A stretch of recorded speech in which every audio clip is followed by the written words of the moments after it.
వచ్చి ఆహా సిగ్గంత చీర కట్టింది.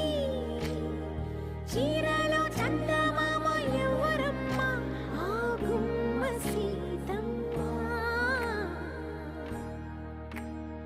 సీతమ్మ వాకిట్లో సిరిమల్లె చెట్టు, సిరిమల్లె చెట్టేమో తిరగబూసింది.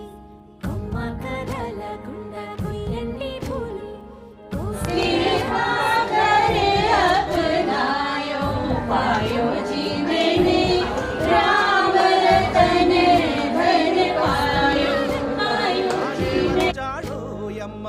రామయ్య వస్తు చేశాడో యమ్మ ఏదో మాయా. యమ్మ రామయ్య వస్తు చేశాడో యమ్మ ఏదో